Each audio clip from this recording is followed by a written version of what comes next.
प्रीतम श्रीमान नरेंद्र मोदी जी,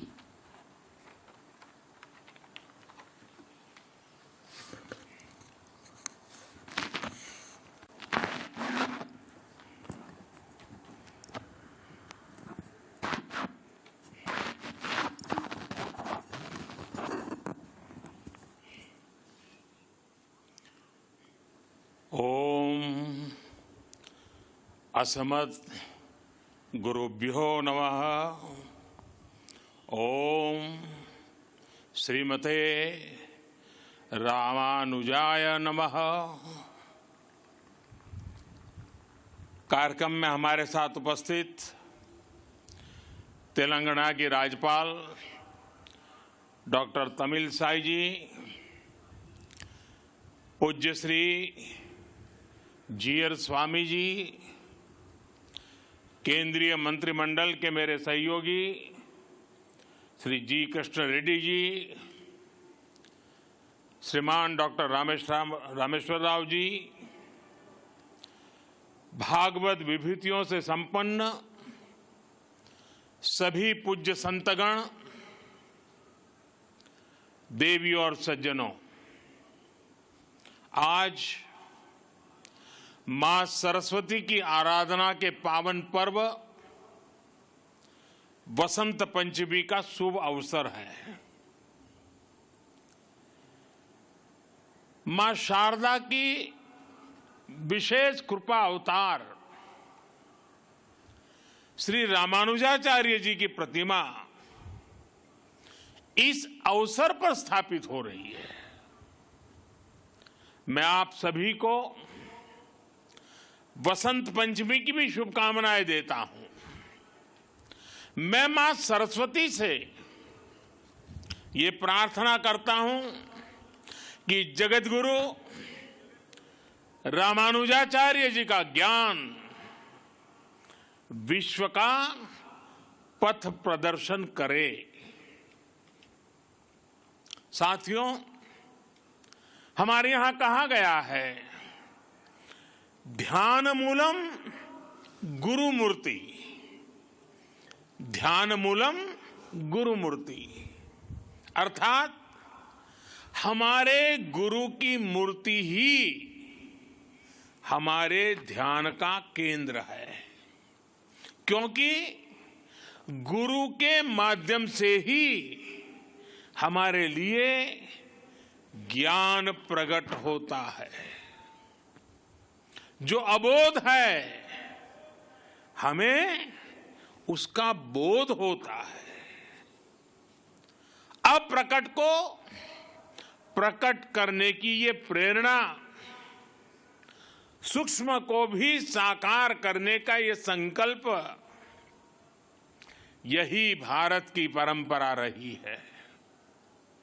हमने हमेशा उन मूल्यों और विचारों को आकार दिया है जो युगों युगों तक मानवता को दिशा दिखा सके। आज एक बार फिर जगत गुरु श्री रामानुजाचार्य जी की इस भव्य विशाल मूर्ति के जरिए भारत मानवीय ऊर्जा और प्रेरणाओं को मूर्त स्वरूप दे रहा है। रामानुजाचार्य जी की ये प्रतिमा उनके ज्ञान, वैराग्य और आदर्शों की प्रतीक है। मुझे विश्वास है ये प्रतिमा न केवल आने वाली पीढ़ियों को प्रेरणा देगी, बल्कि भारत की प्राचीन पहचान को भी मजबूत करेगी। मैं आप सभी को, सभी देशवासियों को और पूरे विश्व में फैले रामानुजाचार्य जी के सभी अनुयायियों को इस शुभ अवसर पर अनेक अनेक बधाई देता हूं। साथियों, अभी मैं 108 दिव्य देशम मंदिरों के दर्शन करके आ रहा हूं। आलवार संतों ने जिन 108 दिव्य देशम मंदिरों का दर्शन पूरे भारत में भ्रमण करके किया था, कुछ वैसा ही सौभाग्य मुझे आज श्री रामानुजाचार्य जी की कृपा से यही मिल गया। मानवता के कल्याण का जो यज्ञ उन्होंने 11वीं शताब्दी में शुरू किया था, वही संकल्प यहां 12 दिनों तक विभिन्न अनुष्ठानों में दोहराया जा रहा है। पूज्य श्री जीयर स्वामी जी के स्नेह से आज विश्वक सेन इष्टि यज्ञ की पूर्णाहुति में शामिल होने का सौभाग्य भी मुझे मिला है। मैं इसके लिए पूज्य जीयर स्वामी जी का विशेष रूप से आभार प्रकट करता हूं। उन्होंने मुझे बताया है कि विश्वक सेन इष्टि यज्ञ संकल्पों और लक्ष्यों की पूर्ति का यज्ञ है। मैं इस यज्ञ के संकल्प को देश के अमृत संकल्पों की सिद्धि के लिए नतमस्तक होकर के समर्पित करता हूं। इस यज्ञ का फल मैं अपने 130 करोड़ देशवासियों के सपनों की पूर्ति के लिए अर्पित करता हूं। साथियों, दुनिया की अधिकांश सभ्यताओं में, अधिकांश दर्शनों में किसी विचार को या तो स्वीकार किया गया है या फिर उसका खंडन किया गया है। लेकिन भारत एक ऐसा देश है जिसके मनीषियों ने ज्ञान को खंडन, मंडन, स्वीकृति, अस्वीकृति इससे ऊपर ही उठा करके देखा, स्वयं उससे ऊपर उठे, दिव्य दृष्टि से उस विवाद को देखा। हमारे यहां अद्वैत भी है और द्वैत भी है, और इन द्वैत अद्वैत को समाहित करते हुए श्री रामानुजाचार्य जी का विशिष्टाद्वैत भी हमारे लिए प्रेरणा है। रामानुजाचार्य जी के ज्ञान की एक अलग भव्यता है। साधारण दृष्टि से जो विचार परस्पर विरोधाभासी लगते हैं, रामानुजाचार्य जी उन्हें बड़ी सहजता से एक सूत्र में पिरो देते हैं। उनके ज्ञान से, उनकी व्याख्या से सामान्य से सामान्य मानवी भी उससे जुड़ जाता है। आप देखिए, एक और रामानुजाचार्य जी के भाष्यों में ज्ञान की पराकाष्ठा है, तो दूसरी ओर वे भक्ति मार्ग के जनक भी हैं। एक और वो समृद्ध संन्यास परंपरा के संत भी हैं, और दूसरी ओर गीता भाष्य में कर्म के महत्व को भी अत्यंत उत्तम रूप में प्रस्तुत करते हैं।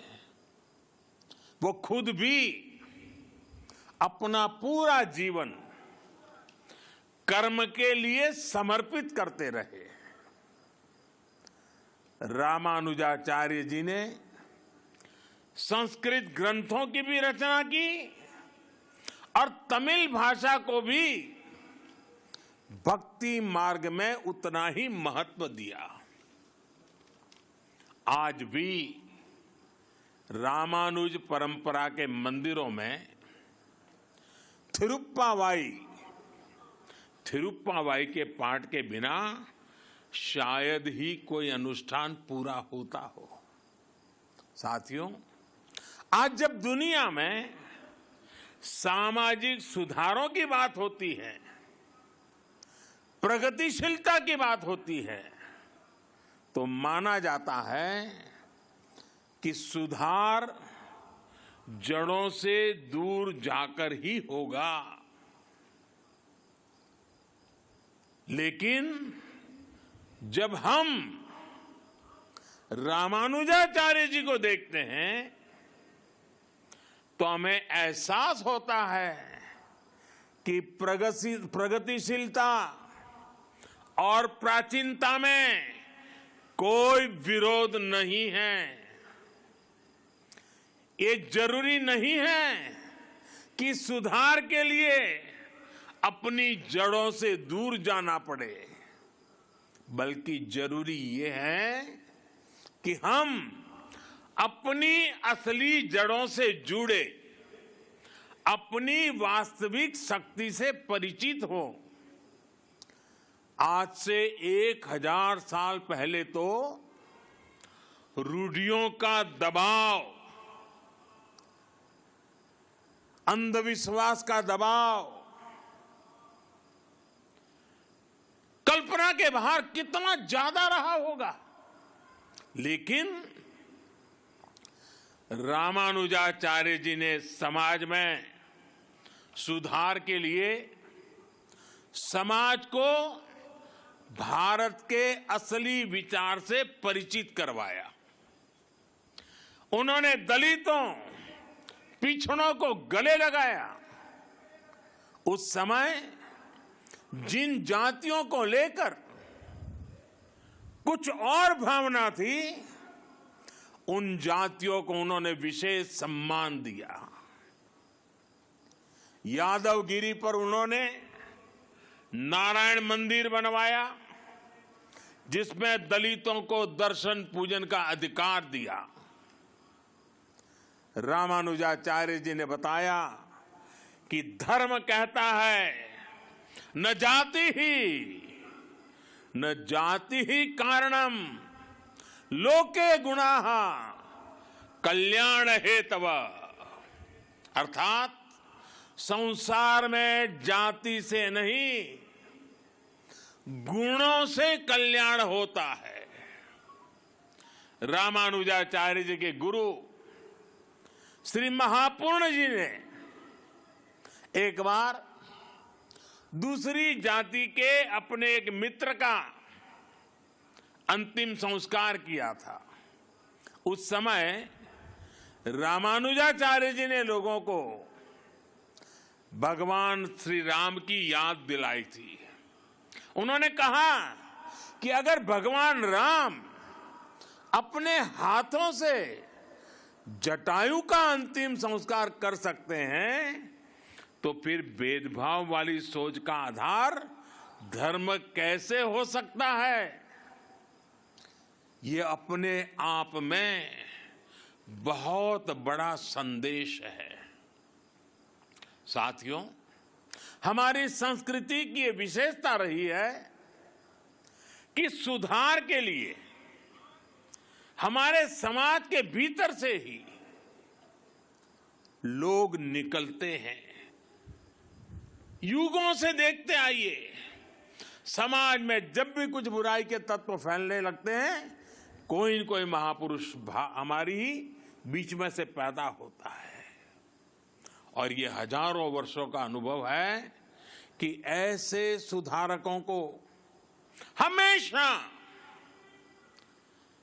उनके कालखंड में शायद स्वीकृति मिली हो या न मिली हो, चुनौतियां रही हो या न रही हो, संकट झेलने पड़े हो या न पड़े हो, विरोध भी सहना पड़ा हो, लेकिन उस विचार में, उस तत्व में उतनी ताकत रहती थी, उनका कन्विक्शन इतना जबरदस्त होता था कि वो समाज की बुराइयों के खिलाफ लड़ने के लिए अपनी पूरी शक्ति लगा देते थे। लेकिन जब समाज इसे समझ पाता है तो जिसका कभी विरोध होता है उसको स्वीकृति भी उतनी तेजी से मिलती है, सम्मान और आदर भी उतना ही मिलता है। ये इस बात का सबूत है कि बुराइयों के पक्ष में, कुरीतियों के पक्ष में, अंधविश्वास के पक्ष में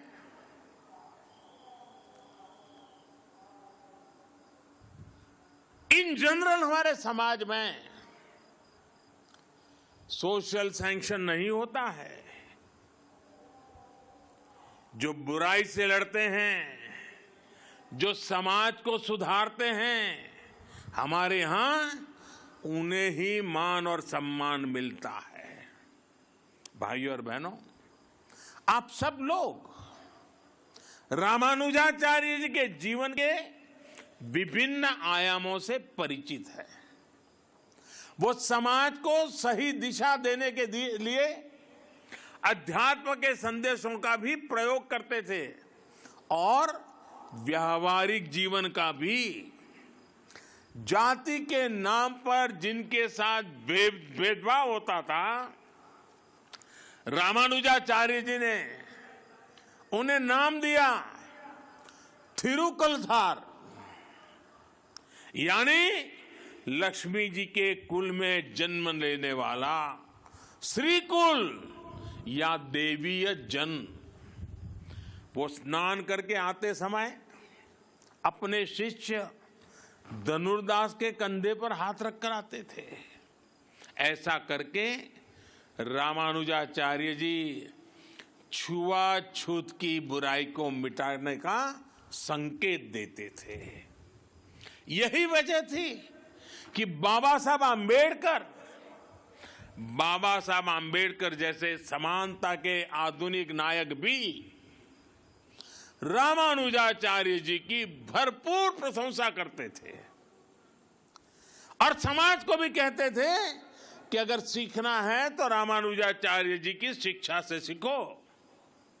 और इसलिए आज रामानुजाचार्य जी की विशाल मूर्ति स्टैच्यू ऑफ इक्वालिटी, इसके रूप में समानता का संदेश दे रही है। इसी संदेश को लेकर आज देश सबका साथ, सबका विकास, सबका विश्वास और सबका प्रयास के मंत्र के साथ अपने नए भविष्य की नींव रख रहा है। विकास हो, सबका हो, बिना भेदभाव हो। सामाजिक न्याय सबको मिले, बिना भेदभाव मिले। जिन्हें सदियों तक प्रताड़ित किया गया, वो पूरी गरिमा के साथ विकास के भागीदार बने। इसके लिए आज का बदलता हुआ भारत एकजुट प्रयास कर रहा है। आज सरकार जो योजनाएं चला रही है, उनका बहुत बड़ा लाभ हमारे दलित पिछड़े भाई बहनों को हो रहा है। चाहे पक्के घर देना हो या फिर उज्ज्वला का मुफ्त कनेक्शन, गैस कनेक्शन, चाहे 5 लाख रुपए तक मुफ्त इलाज की सुविधा हो या फिर बिजली का मुफ्त कनेक्शन, चाहे जनधन बैंक खाते खोलना हो या फिर स्वच्छ भारत अभियान के तहत करोड़ों शौचालयों का निर्माण करना हो। ऐसी योजनाओं ने दलित, पिछड़े, गरीब, शोषित, वंचित सभी का भला किया है। बिना भेदभाव सबको सशक्त किया है। साथियों, रामानुजाचार्य जी कहते थे, उरिय गल्लुकुल वेड़मिल्ले, अर्थात सभी जीव समान है। वो ब्रह्म और जीव की एकता की बात ही करके रुकते थे, ऐसा नहीं थे। वो वेदांत के इस सूत्र को स्वयं भी जीते थे। उनके लिए स्वयं में और दूसरों में कोई भेद नहीं था।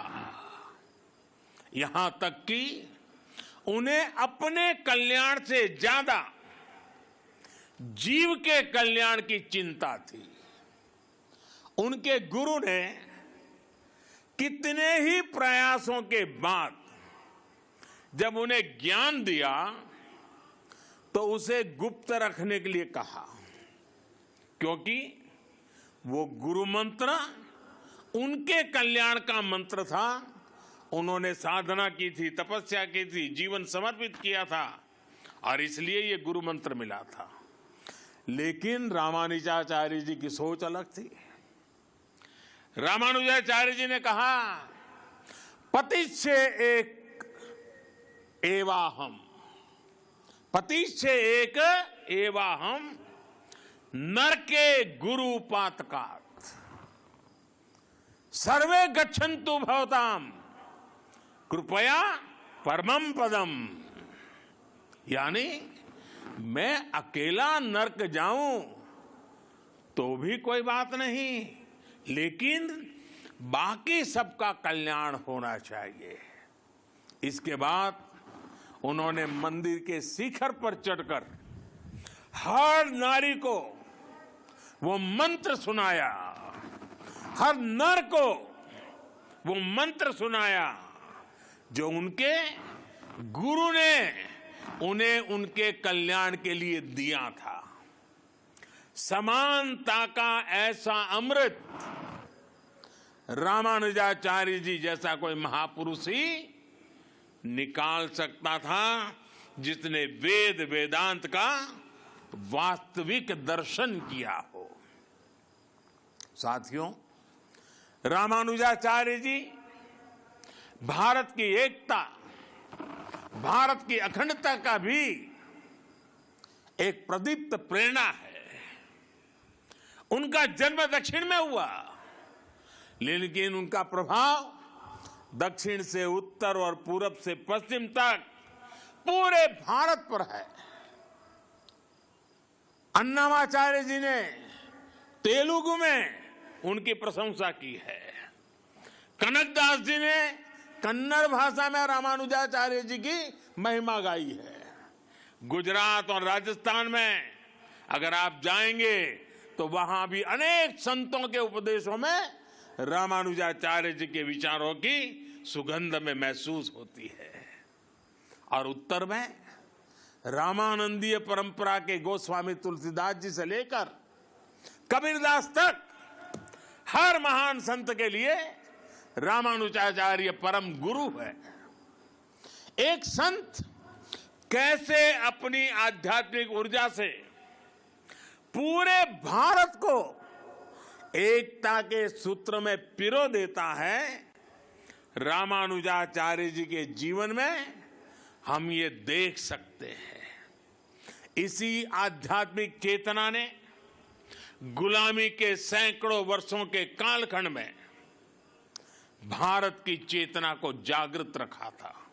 साथियों, ये भी एक सुखद संयोग है। श्री रामानुजाचार्य जी पर यह समारोह उसी समय में हो रहा है जब देश अपनी आजादी के 75 साल मना रहा है। आजादी के अमृत महोत्सव में हम स्वाधीनता संग्राम के इतिहास को याद कर रहे हैं। आज देश अपने स्वाधीनता सेनानियों को कृतज्ञ श्रद्धांजलि दे रहा है। अपने इतिहास से हम अपने भविष्य के लिए प्रेरणा ले रहे हैं, ऊर्जा ले रहे हैं। इसलिए अमृत महोत्सव का यह आयोजन आजादी की लड़ाई के साथ साथ हजारों सालों की भारत की विरासत को भी समेटे हुए हैं।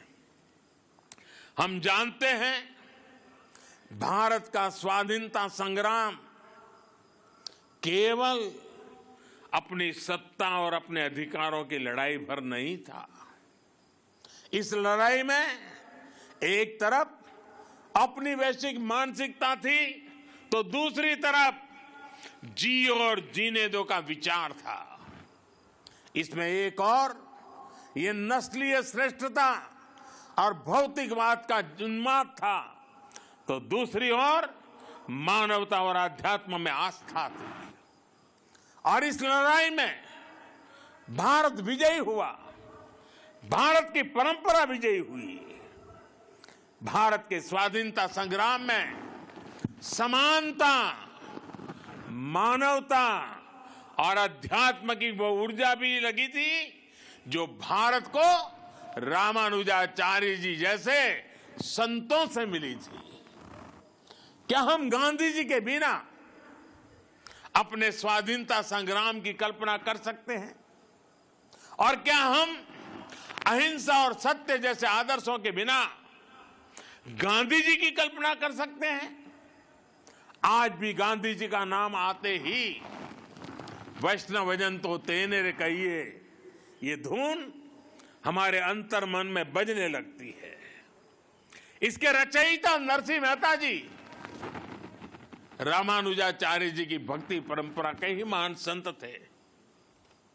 इसलिए हमारी आजादी की लड़ाई को जिस तरह हमारी आध्यात्मिक चेतना ऊर्जा दे रही थी, वही ऊर्जा आजादी के 75 साल में हमारे अमृत संकल्पों को भी मिलनी चाहिए।